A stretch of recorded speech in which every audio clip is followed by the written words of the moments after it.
22।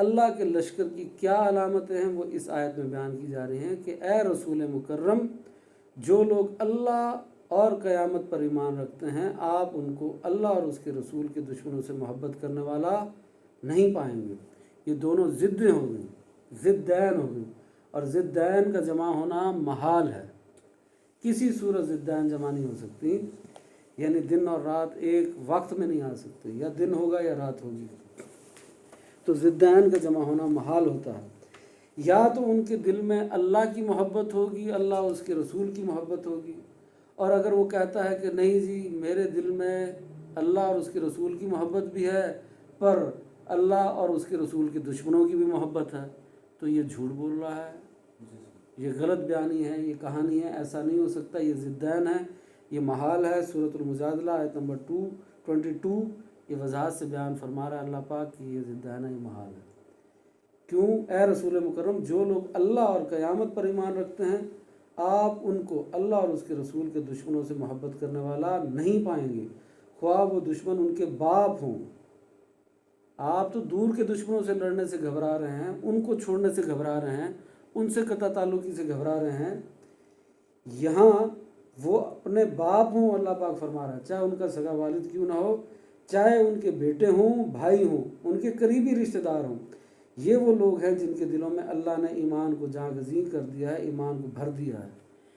یہ مومنین کی نشانی ہے، یہ اہل بیت اور صحابہ کی نشانی ہے، یہ اللہ کے لشکر حزب اللہ کی نشانی ہے کہ وہ اللہ اور اللہ کے رسول جیسی محبت کسی سے نہیں کرتے، سب سے بڑھ کر اللہ سے محبت کرتے ہیں، اور اس کے بعد سب سے زیادہ نبی پاک سے محبت کرتے ہیں، اپنے ماؤں سے، اپنے باپوں سے، بیٹوں سے، اولادوں سے، جانوں سے، مالوں سے، گھروں سے، ہر چیز سے سب سے زیادہ محبت۔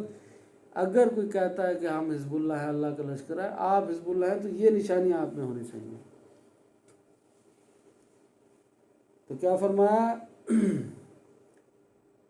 کہ اے رسول مکرم، جو لوگ اللہ اور قیامت پر ایمان رکھتے ہیں آپ ان کو اللہ اور اس کے رسول کے دشمنوں سے محبت کرنے والا نہ پائیں گے، خواہ وہ دشمن ان کے باپ ہوں یا بیٹے ہوں یا بھائی ہوں یا ان کے قریبی رشتہ دار ہوں۔ یہ وہ لوگ ہیں جن کے دلوں میں اللہ نے ایمان کو جاگزین کر دیا ہے اور اپنی طرف کی پسندیدہ روح سے ان کی تائید فرمائی ہے، یعنی حضرت جبرائیل علیہ السلام کی بات ہو رہی ہے۔ پسندیدہ روح یعنی حضرت جبرائیل علیہ السلام سے ان کی مدد فرمائی ہے۔ کن کی مدد فرمائی ہے؟ جو اللہ اور اس کے رسول سے محبت کرتے ہیں، ان پر ایمان لاتے ہیں، محبت کرتے ہیں، اور کسی کو ان کے مقابلے میں نہیں گنتے۔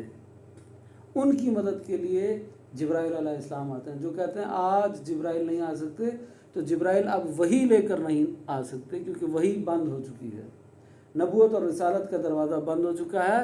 اب وحی لا کر جبرائیل علیہ السلام وحی لے کر کبھی نہیں آئیں گے، پر مومنین کی مدد کے لیے آ سکتے ہیں۔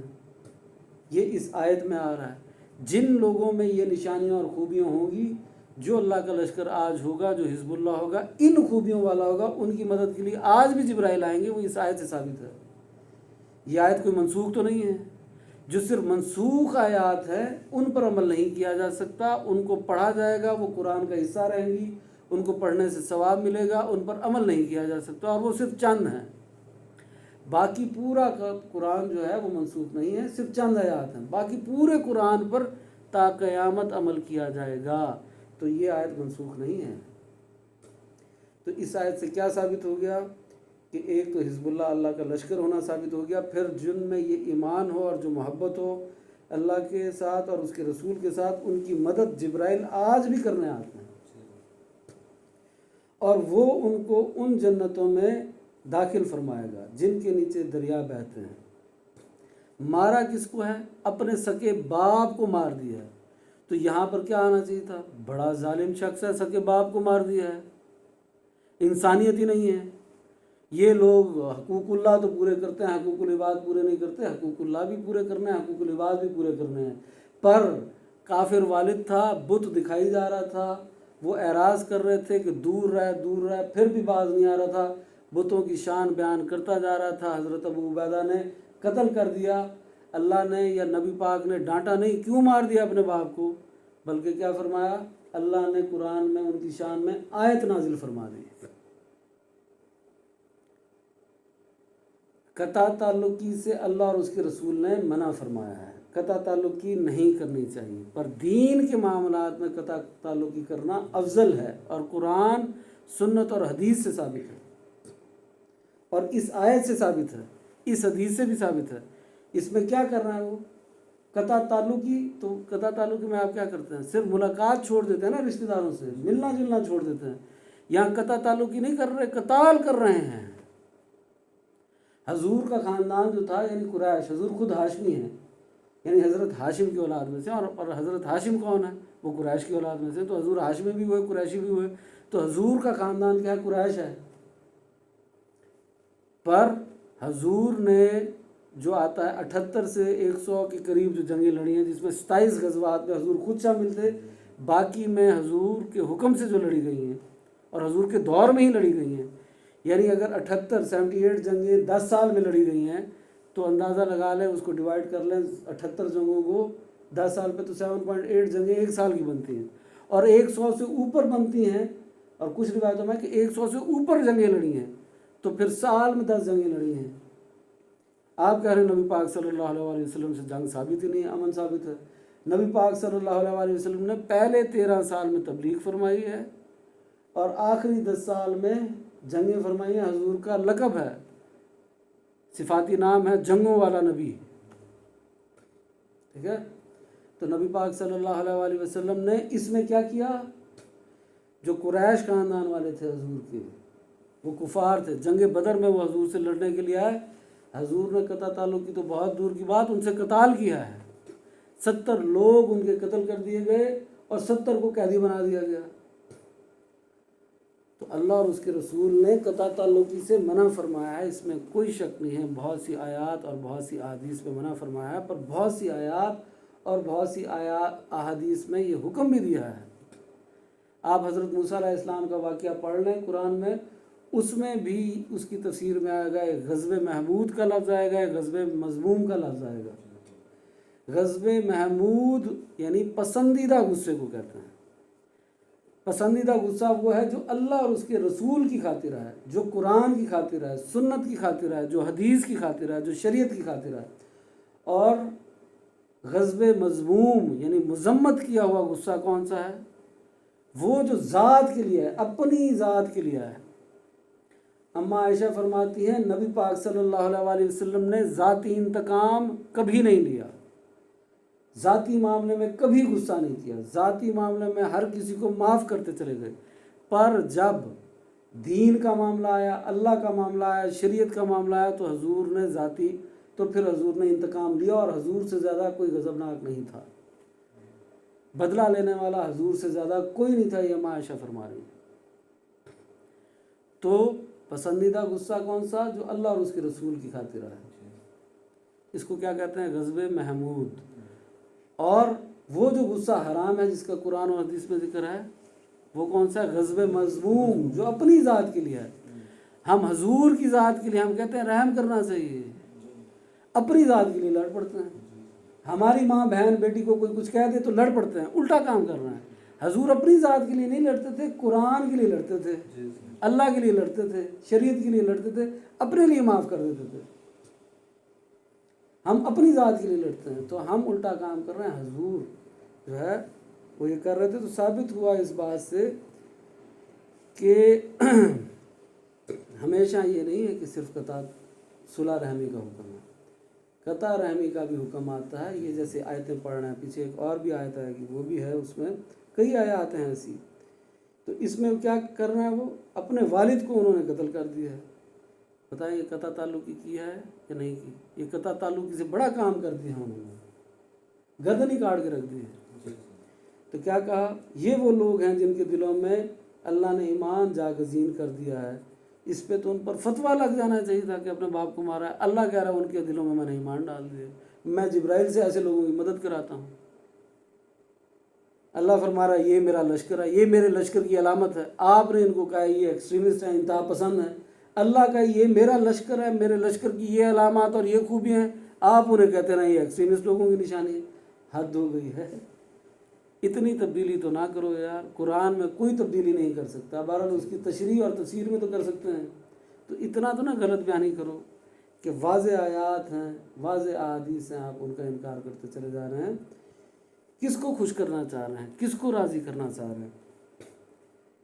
تو میں اس آیت کو دوبارہ پڑھ رہا ہوں۔ اے رسول مکرم، جو لوگ اللہ اور قیامت پر ایمان رکھتے ہیں، آپ ان کو اللہ اور اس کے رسول کے دشمنوں سے محبت کرنے والا نہ پائیں گے، خواہ وہ دشمن ان کے باپ ہوں یا بیٹے ہوں یا بھائی ہوں یا ان کے قریبی رشتہ دار ہوں۔ یہ وہ لوگ ہیں جن کے دلوں میں اللہ نے ایمان کو جاگزین کر دیا ہے اور اپنی طرف کی پسندیدہ روح سے ان کی تائید فرمائی ہے، یعنی جبرائیل علیہ السلام آج بھی مدد کے لیے آتے ہیں۔ جن میں یہ صفات اور خوبیاں ہوں گی ان کی مدد آج بھی جبرائیل کریں گے، بہرحال وہی نہیں لے کے آئیں گے، اور ان کو ان جنتوں میں داخل فرمائے گا جن کے نیچے دریا بہتے ہیں اور وہ ان میں ہمیشہ رہنے والے ہیں۔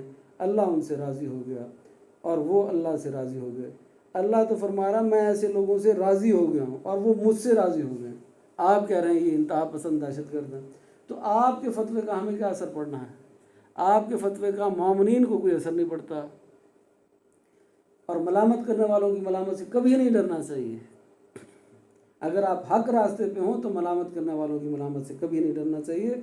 پھر اللہ پاک نے فرمایا اللہ ان سے راضی ہو گیا اور وہ اللہ سے راضی ہو گئے، یہی لوگ اللہ کا لشکر ہیں، حزب اللہ ہیں۔ سنو اللہ کے لشکر کے لوگ ہی کامیابی حاصل کرنے والے ہیں۔ تو اس کی تفسیر ہم پڑھ رہے تھے کہ حضرت ابن مسعود رضی اللہ عنہ بیان کرتے ہیں کہ یہ آیت ابو عبیدہ بن الجرح کی شان میں نازل ہوئی ہے، جو کہ عشرہ مبشرہ صحابی ہیں۔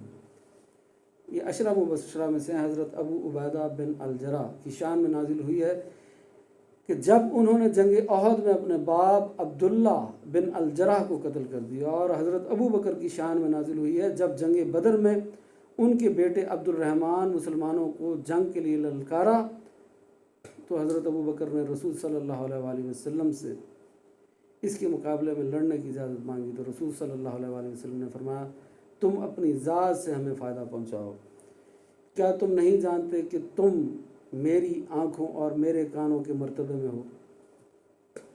نبی پاک صلی اللہ علیہ وآلہ وسلم نے ابھی حضرت ابو بکر کو بہرحال روک دیا کہ آپ اپنے بیٹے کے مقابلے میں نہ جائیں، اور پھر فرمایا کیا تم نہیں جانتے کہ تم میری آنکھیں ہو اور میرے کانوں کے مرتبے میں ہو؟ تو یہ بڑی شدید محبت کا اظہار ہے، حضرت ابو بکر کی بڑی شان بیان کی جا رہی ہے کہ ان کا اتنا اعلیٰ مرتبہ ہے کہ جیسے کسی انسان کو محبت ہوتی ہے تو بندہ اس کو کہتا ہے یار تو میرا جگر ہے، تو میرا دل ہے، حضور اس کو فرما رہے ہیں تیرا مرتبہ ایسے ہے کہ تو میری آنکھیں اور تو میرا کان ہے۔